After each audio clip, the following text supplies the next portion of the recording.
Welcome and good morning. In the next lecture of the radar and TV engineering, today we will discuss about the CCD or CCD cameras and picture tubes.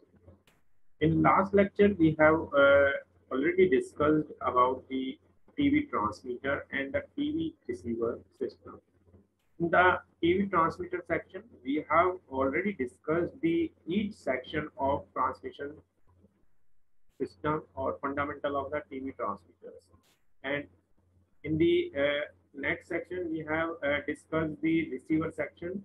In the receiver section, we have discussed about all the type of blocks of receiver system, all in component of the receiver system. Now we have the main part of the TV system is the camera tubes. In previous lecture, we have already discussed the types of the camera tubes and picture tubes. Now we will discuss today CCD cameras and picture tubes. So cameras is used in to capture the pictures, and the picture tubes are used at the receiver sections.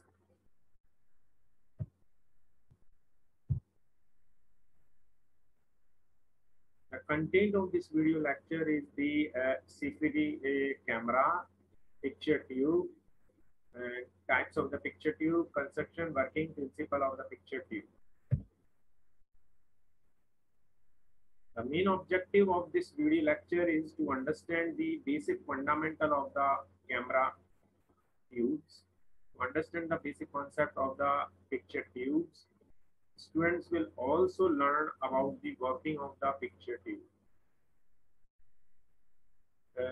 They will also learn the concept of the picture tube and camera tube, working, construction, and types of the camera tube and picture tubes. The outcome of this video lecture, student will understand the concept of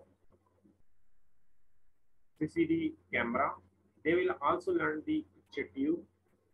Student will also learn the picture tubes with the types of the picture tube and advantages and disadvantages.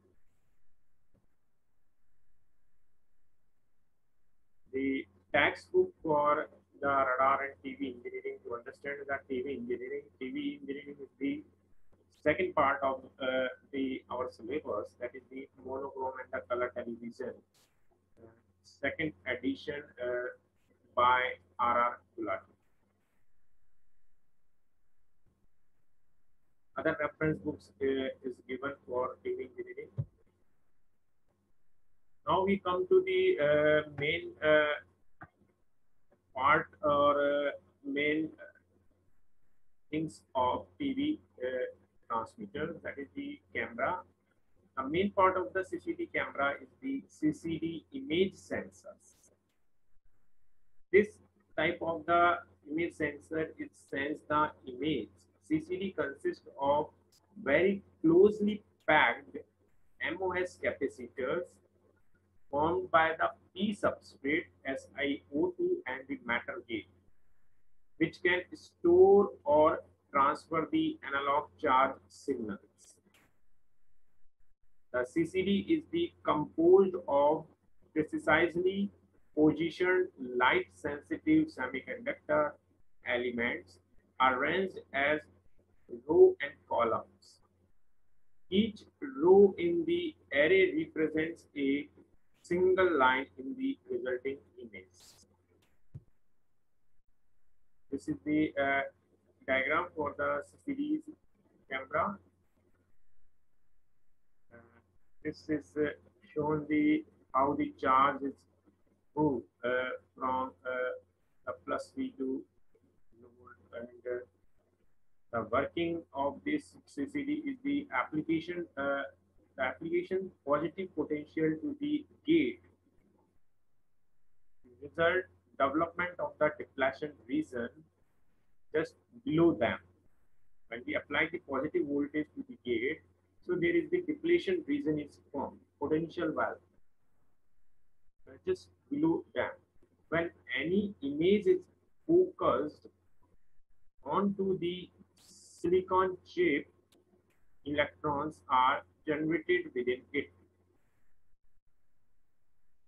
The number of the electrons depend on the intensity of incident light, and hence depth varies according to the applied voltage.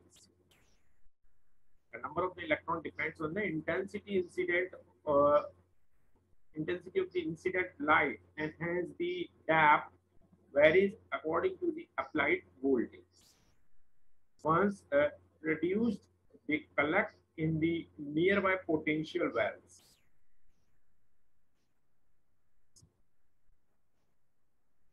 The charge of the one element is transferred to the next element by applying a higher voltage to the next gate and reducing the voltage of the gate. The gate electrodes operate in group of three. For good resolution, we assign it three capacitor pixels. The charge transfer is carried by the multi-phase clock applied to the gates. After one complete clock cycle, the charge pattern moves from one stage to the next as an analog shift register. CCD camera, the sensors and vertical shift register, horizontal shift register, output. This is the image of CCD cameras, and that sensors are arranged uh, with the vertical shift registers. Sensors are connected with the shift register, and horizontal shift registers is connected with the vertical shift register. Scanning steps into the two integrate period. One set of the electrode is supplied with the constant voltage, creating a deflection vision. Duration 1 to 10 seconds. Without period, phase clock pulse applied to the transfer stored charge to storage section. Duration is 100 microseconds. CCD sensors fabrication method. The frame storage transfer mode, interline charge transfer mode, and frame interline charge transfer mode. So here the how the sensor sends the image and they convert it into the output of camera is given by this image. This is the photo sensors, vertical shift registers, and we have the horizontal shift registers and the amplifiers. The photo sensor sends the image, and the image is given to the vertical shift registers. Correspondingly, we have a horizontal shift registers and amplifier. So output of the shift registers is given to the horizontal shift registers, and it is goes to amplified. So finally, we get the amplified output of the CCD sensors or CCD cameras. So image is converted into the electrical signal. Here, the picture shows that the yellow light is illuminated, and step by step it is goes to the electrical signal. How the process is followed is given by this picture. So through this system, we are able to understand that the image is converted into the picture, electrical signal, or any photo is converted into the electrical signal by the CCD camera. The CCD image scanner consists of a large number of CCD devices arranged in the rows and columns to form an image area. Individual lines are addressed sequentially using an address register. The output circuit will contain the electrical representation of the picture information. It does not need an electron gun beam, high voltage, or vacuum envelope of conventional camera.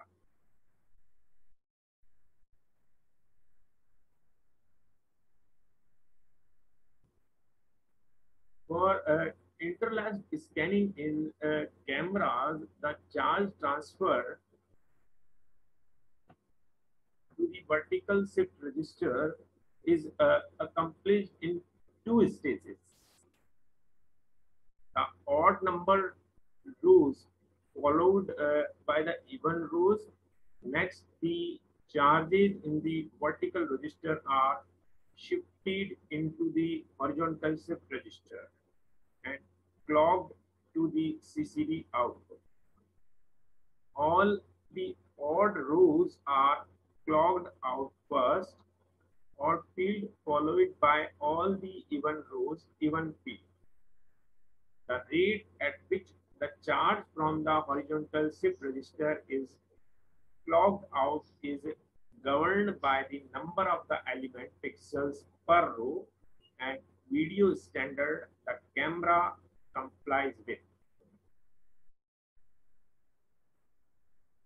Advantages: the CCD camera is the high sensitivity, image lag absent,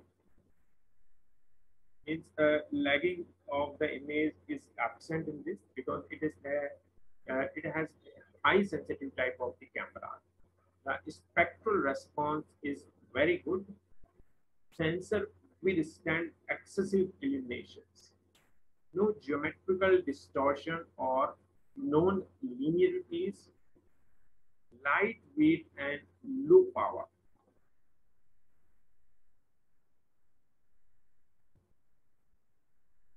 Limitations: requires the external processing unit, relatively high power consumption, expensive. So these are the some limitations for the CCD cameras for image scanning that requires the external processing unit, uh, high power consumption, and the extensively expensive. The main application of CCD camera, it is used in the barcode scanners. It is used in the scanning of barcode at the malls, at the shopkeepers, or in the library. Camcorders, it is used as a camcorder to convert the image into the code form, and fax machine. It is used in the fax machine also. So these are the application area of our CCD cameras or CCD camera. Video processing of the camera pickup signal. How the video is processed by camera pickup signal. The optical image is focused by the lens on the glass face of target plate. The lens regulates the light by the iris built into the lens housing. The output of video signal is taken across the load register.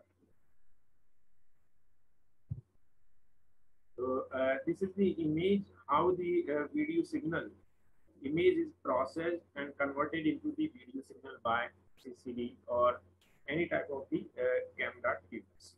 So light is come from the scene and lens is converted into the parallel wavefront into the wavefront of electron beams, and it is given to the camera tubes. So camera tube is having a anode and cathode, and electron beam is passed through this. Electron beam is focused on that anode, Then we have a signal which is applied to the preamplifiers, which is amplify the signal level, and signal processor unit is there to process the signal, and sync added here. The synchronizing pulses is added, and correspondingly we get the video signal output. So video signal output combine the composite signal, that is the blanking pulse and the sync pulse and the video signal. So this is the electron beam scanning in the camera tubes. We have already discussed how the scanning of the electron beam is occur in the image processing unit or image sections. Amplify the weak low voltage signal from the load resistance RL, addition of the blanking pulses, addition of sync pulses. So in the amplify section, after amplification, we add the blanking pulse and the sync pulse in the corresponding video signal. The signal current or voltage across the load resistance RL. So if P amplifier is used at the first stage, the output terminal of camera tube to avoid external interference.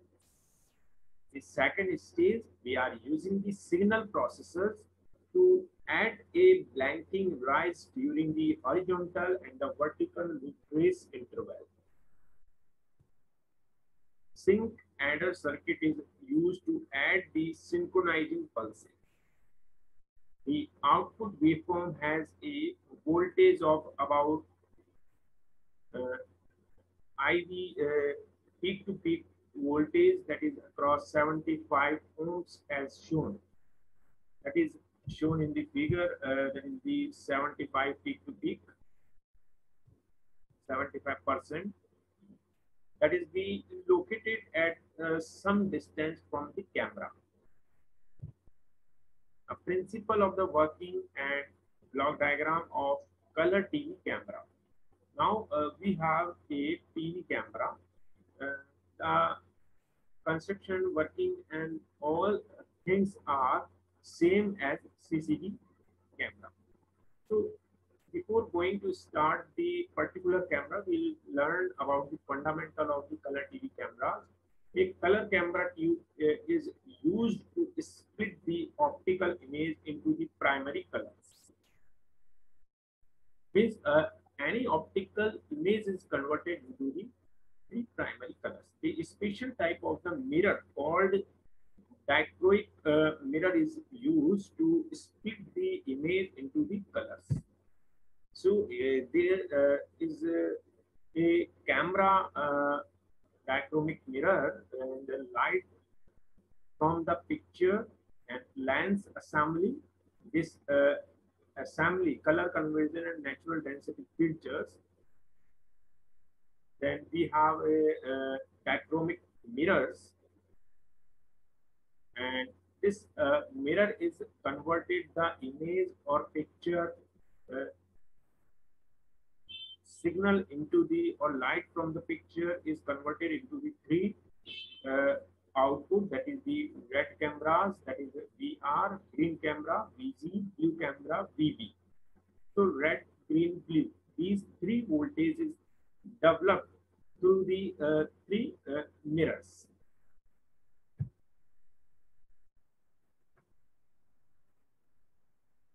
That is the red dichromic mirror reflect the red colors and allow other color to pass through it. The scene is the focused by the zoom lens package on the dichromic mirror setup. Then they are passed through the color filters. These filters can provide the precise primary color images. Each camera tube develops video signal voltage proportional to the color intensity received by it.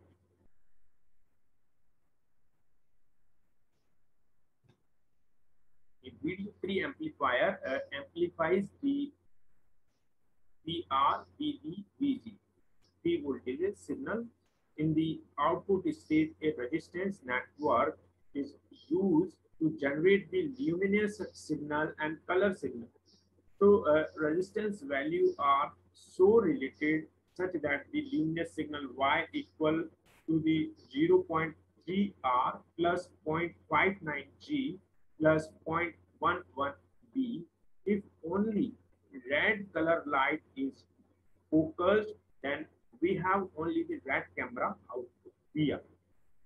Then Y equal to the 30 upon 30 plus 70, that is VR equal to the zero point 0.3 VR.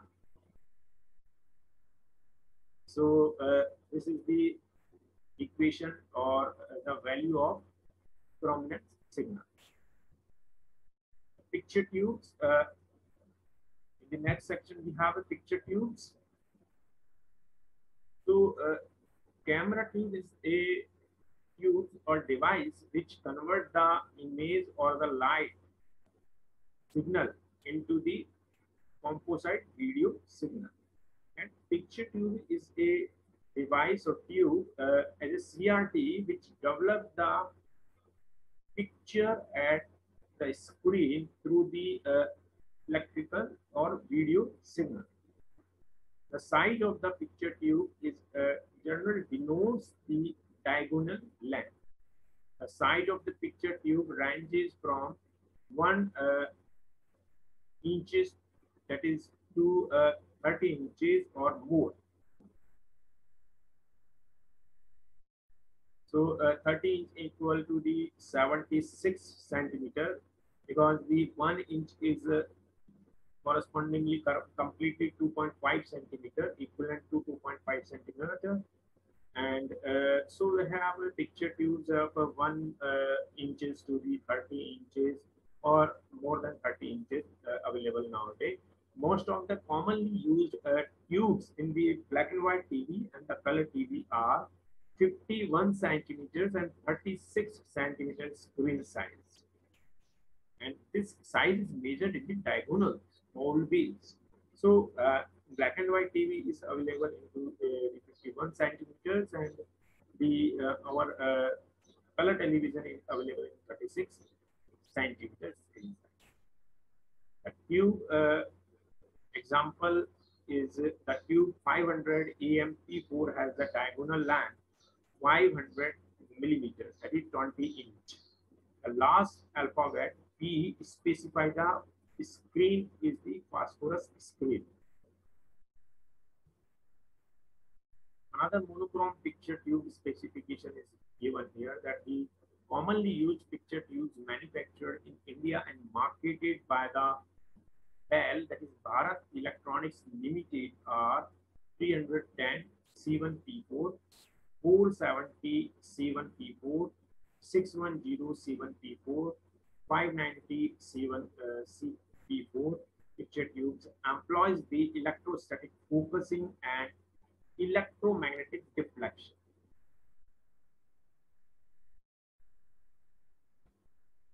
So these monochrome pictures tubes are based on the electrostatic focusing and electromagnetic deflections. Now we have the constructions and working principles of monochrome picture tube. The picture tube is used to convert the video signal into the optical signals. We have already discussed that picture tubes are monochrome and color television picture tube, which is used to convert the received video signal into the optical signal. But a camera tube is convert the optical signal into the video signal. This is the difference between the picture tubes and the camera tubes. Now construction. In the construction, we have the main part of the monochrome picture tubes, that is electronic guns, focusing anodes, deflection coils, final anode, phosphorus screen, external conductive coating. So this is the image of picture tube, that is the monochrome type picture tube. And in this picture tube, we have a cathode and anode. The base cathode will generate the electron beams, and it is focusing by electrostatic focusing, and some deflection coil is available for deflections. And this arrangement is into the glass envelopes. The cathode will generate the electron guns and electron beams, and this beam is uh, arrived at the phosphorus coating of screen. So inside of the screen, we have a aluminized coating, and in between of the glass and aluminized coating, we have a phosphorus coating. This is the important coating to display the pictures. And inner of the this tube, we have an inner inductive conducting coating, aqueduct conduction coating. So we have a G1 and G2 and G3 is the control grids, accelerating anode, focusing anode, correspondingly, respectively, centric magnetic, center magnetic, and error magnets. We have here the EHT is equal to the 18 kilovolt, and some deflection coil arrangement is also in this picture. So this is the basic architecture of the picture tube for monochrome color television system. Now we will discuss the one by one part of picture tube. The electron gun unit consists of cathode, control grid, and accelerating anode. It is indirectly heated by a filament. Thorium, tungsten, or borium and strontium oxides are having low work function and so release a sufficient number of electrons when heated. So in the electron guns, the electrons is generated by the filament. So cathode will generate and control the electron gun. The control grid is used to control the flow of the electron from the cathode. It is also in the form of cylinder and for flow of electrons. Screen grid is maintained at 400 volts and focusing grid is maintained at 600 volts. Through this base pin, only the rated voltage for different grids are supplied. Electrostatic method is used to focus the electron beam. The positive potential at the accelerating anode is extended. This is considered as first lens action. Screen grid and focus grid forms the second lens system. The focus anode is larger in the diameter and also its potential is higher than the first anode. The voltages given to the grid are so selected that the second convergence point is on the screen picture tube. Deflection coils. Electromagnetic system is used to deflect the electron beams in the horizontal and the vertical direction. So the deflection coils is available here to deflect the electron beam in the horizontal and vertical directions. A picture tube produces the horizontal deflection, and another pair of the coil placed left and right produce the vertical deflection.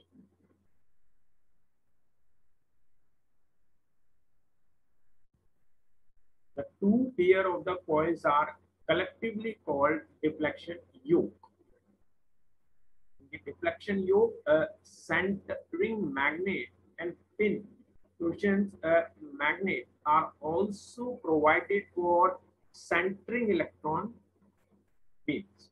So this type of the deflection yoke maintain the electron beam in the center of the picture tube at the moment of electron beams at corners. Final anodes to provide the sufficient velocity and energy for electron beam, a final anode is included in the tube. This aqueduct coating is provided with a high voltage of 10 kilovolt or more. The secondary electrons emitted from the screen are attracted by these coating. Phosphorus aqueduct screen. The phosphoric chemicals are light metals such as the zinc, cadmium in the form of sulfate, sulfide, and phosphate compounds. The atoms, while hitting the coating, hitting spot fluorescence emit light. External conducting coating. Aqueduct is also coated on the outer surface of glass bell. A spring clip used to connect this coating with the chassis ground AC ripples in the high voltage and provide a perfect higher voltage. Now the working principle of our picture tubes, how the picture tubes are worked. An AC supply of 6.3 volt is given to the heater filament. This filament heats cathode and cathode emits the electron beams. The number of the electrons in the beam is controlled. The accelerating anode increase the velocity of moving electrons. A point and into E. D equal to the epsilon naught epsilon r E. D is equal to the epsilon E. So this is the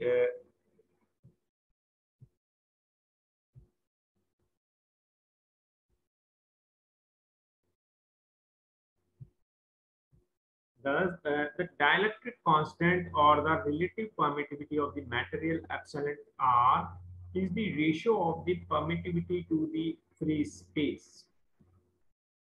If the electric field is too strong, then it begins to strip electrons completely from the molecules, leading to the short-term conduction of electrons within the media. This is called the dielectric breakdown. The maximum strength of the electric field that is a dielectric can tolerate priority to which breakdown occurs is called the dielectric strength. In the linear dielectrics, the permittivity epsilon does not change with the applied field E.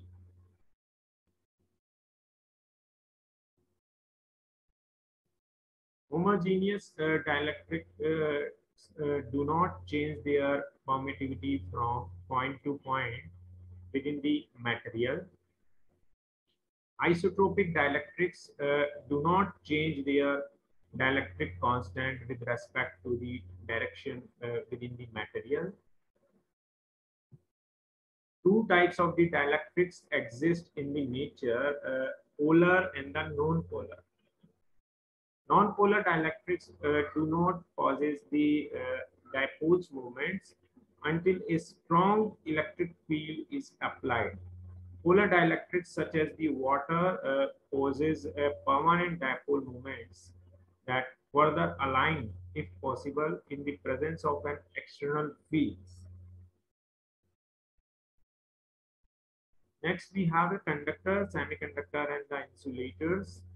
It is the convenient to associate these energy level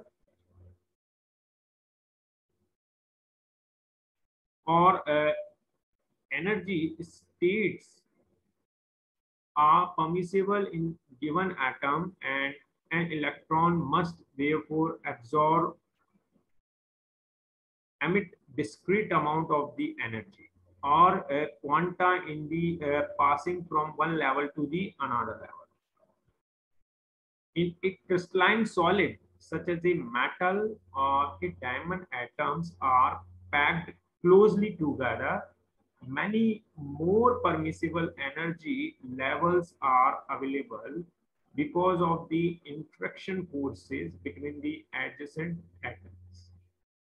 It can be observed that energies which may be caused by electrons are grouped into the broad ranges or bands, each band consisting of the very numerous closely spaced discrete level.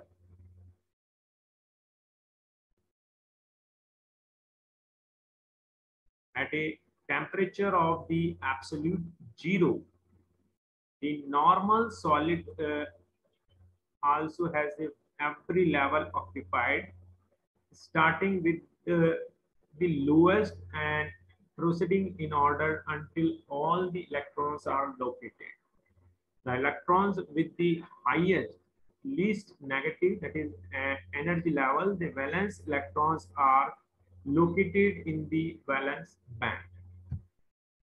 If there are permissible higher energy level in the valence band, or if the valence band merge smoothly into a conduction band, then the additional kinetic energy may be given to the valence electrons by an external field, resulting in an electron flow.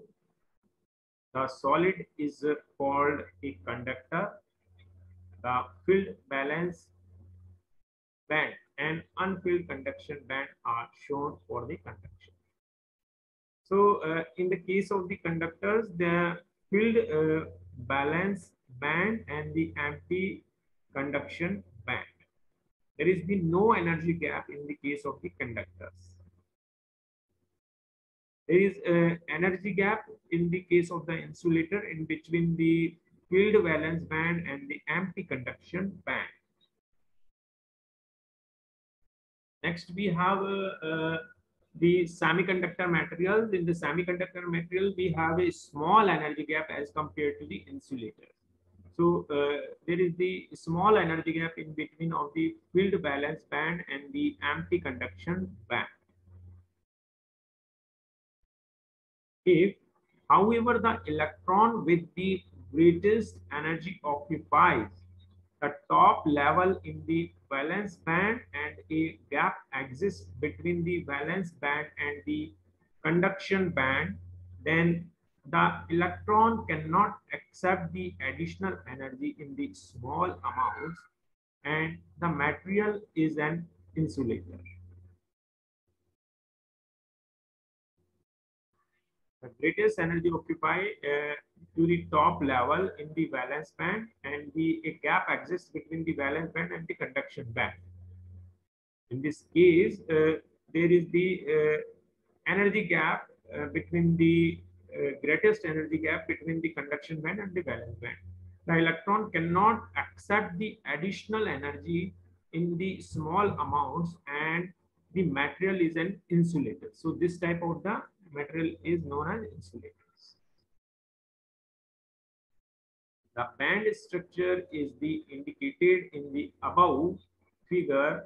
Note that if a relatively large amount of the energy can be transferred to the electron, it may be sufficiently excited to jump the gap into the next band, where the conduction occurs easily. Here the insulator breaks down. An intermediate condition occurs when only a small forbidden region separates the two bands as indicated in the figure.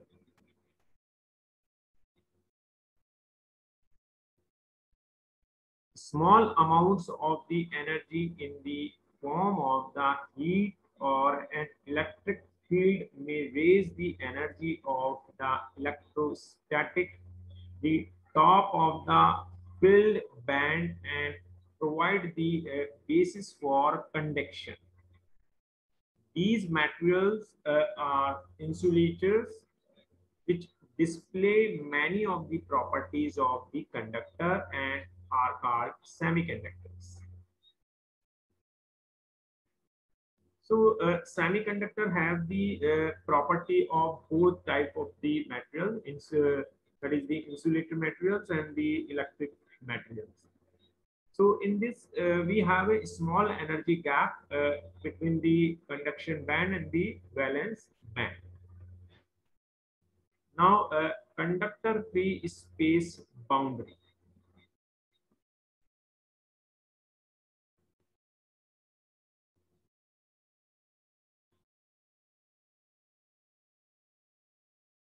When suddenly the charge distribution is unbalanced within a conducting material, there suddenly appear a number of the electrons in the interior of the conductor.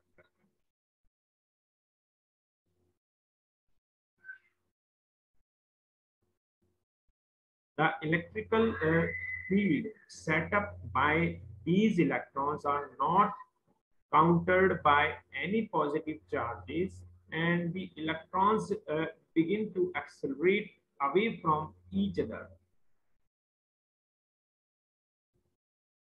This continues until the electrons reach to the surface of the conductor. Here, the outward progress of the electrons is stopped, for the material surrounding the conductor is an insulator, not possessing a conduction band. No charge will remain within the conductor. Hence, the final result within a conductor is zero charge density, and its surface charge density resides on the exterior surface.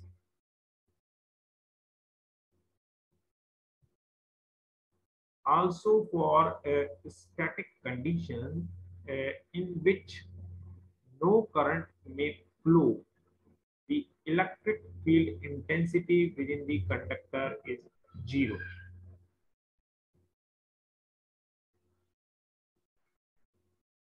So, for electrostatics, no charge and no electric field may exist at any point within a conductor. Charge may appear on the surface as surface charge density. There will be a field external to the conductor, and this field can be decomposed into the two components, one tangential and one normal to the conductor surface.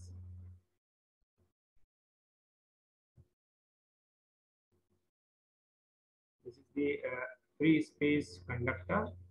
We have a one normal and one tangential component of electric field vector and electric field density.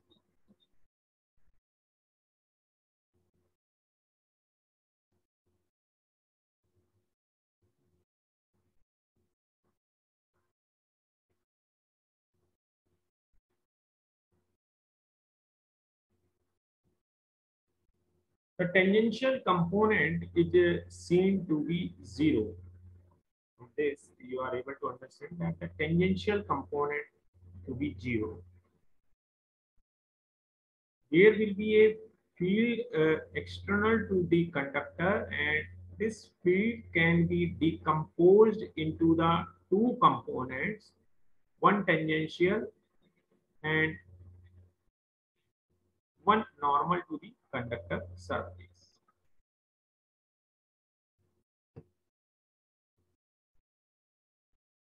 The tangential component is seen to be zero. If it were not zero, a tangential force would be applied to the elements of the surface, resulting in their motion and non-static conditions. Since static conditions are assumed, the tangential electric field intensity and electrical flux density are zero.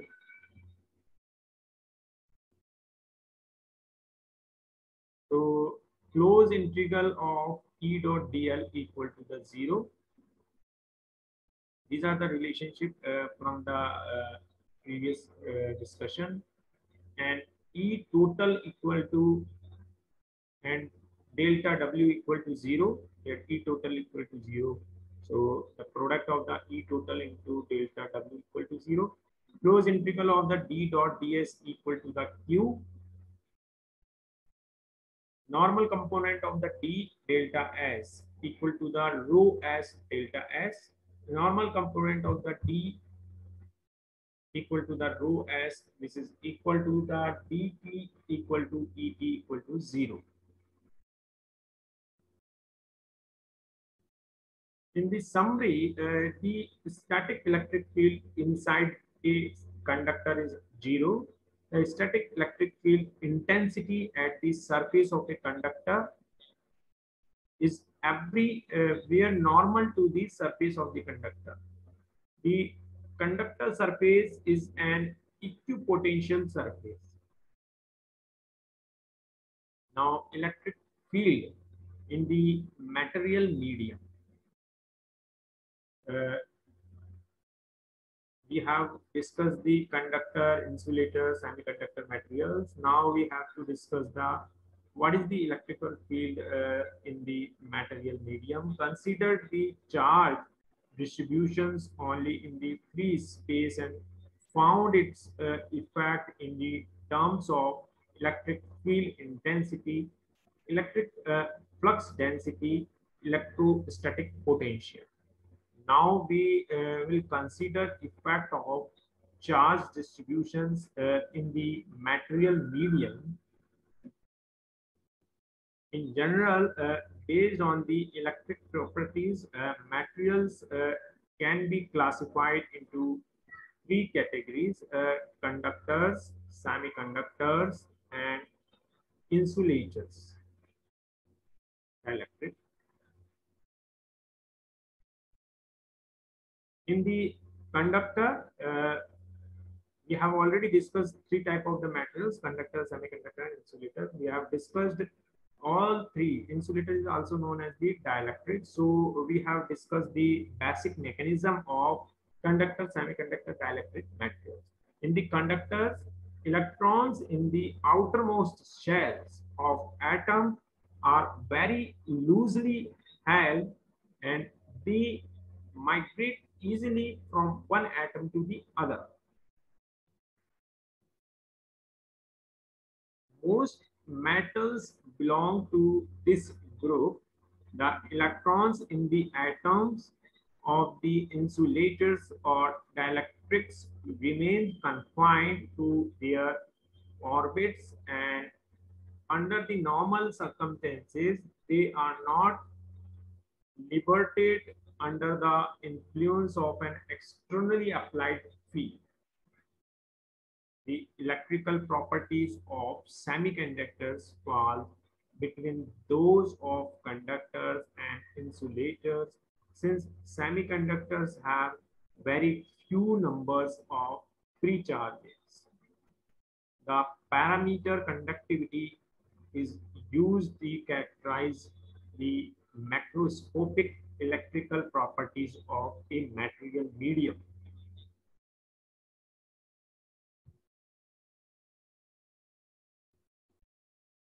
Now in the next section, we have some multiple choice question on the basis of the conductor, semiconductor, insulator, dielectric materials, and electric field in the materials, and current continuity in the conductors, and conductor, current, etc.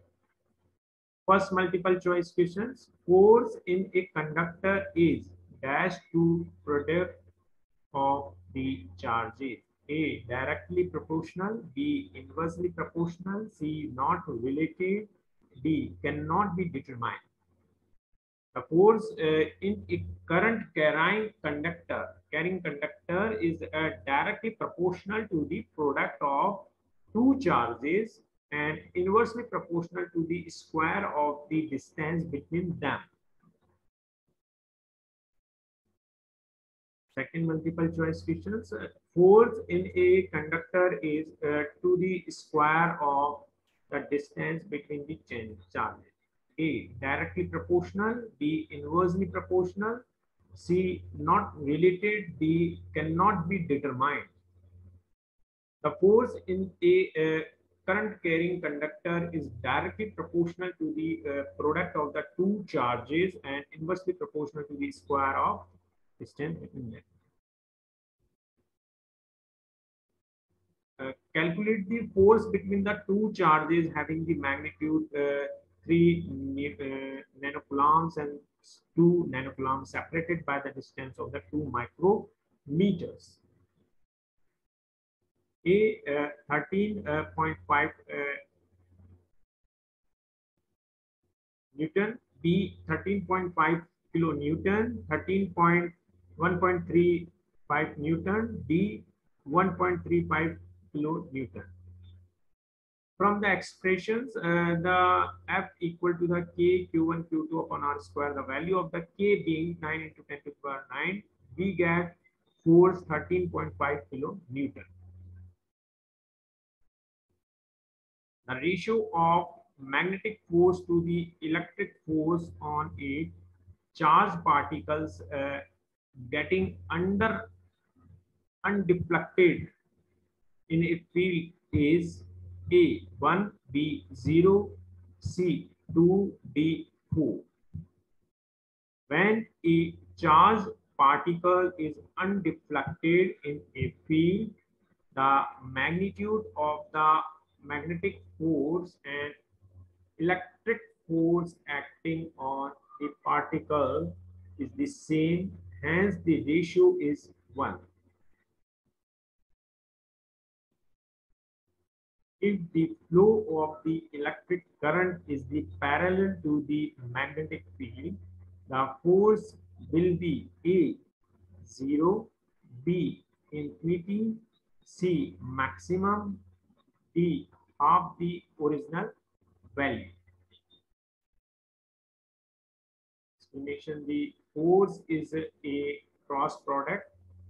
A cross product involves the sign of the angle between them. If the two quantities are parallel to each other, the angle between them is 0.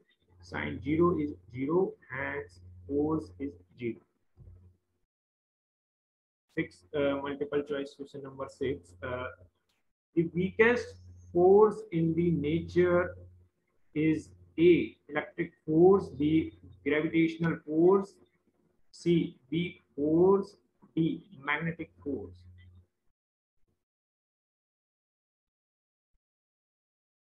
Gravitational force is the weakest force in the nature as it does not bind anything strongly with its help.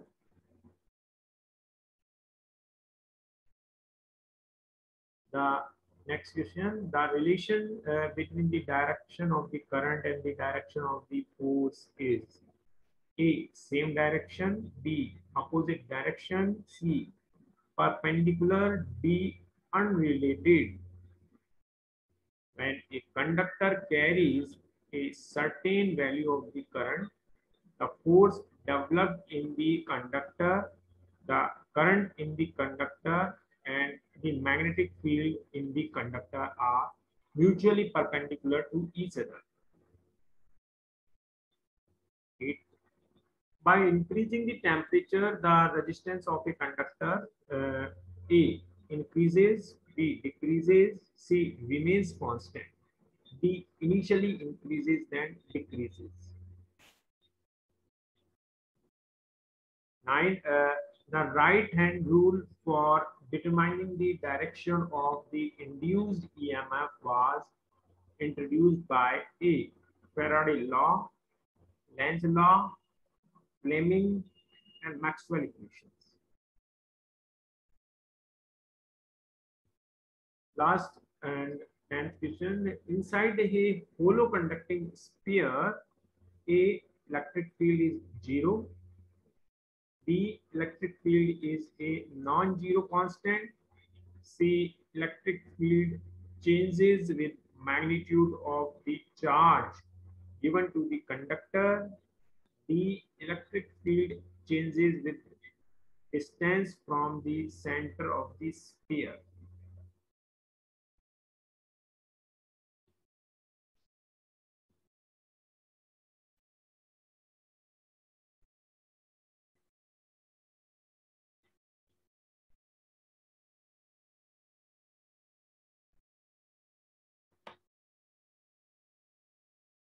So the conclusion of today's lecture that after watching this video, student will understand the concept of the current, current density. They will also learn the conductors and the conventional and conduction type current in the conductors. They will also learn about the continuity of currents in the conductor. A part of this, student will understand the concept of the conductors, insulators, that is known as dielectrics, and semiconductor type of materials. They will understand the energy gap relationship between the three type of the materials, such like conductor, insulators, and semiconductor. The student will also understand the electric field in the conducting materials or different materials. So in the coming lecture, next lecture, we will find the electric field in the conductor, insulators, that is known as dielectric, and semiconductor materials. So after watching this video, student uh, outcomes of the this video is that student will learn the continuity, conductor, insulator, dielectric materials, semiconductor materials. They will learn the current and conductor and electric field in materials. Thank you.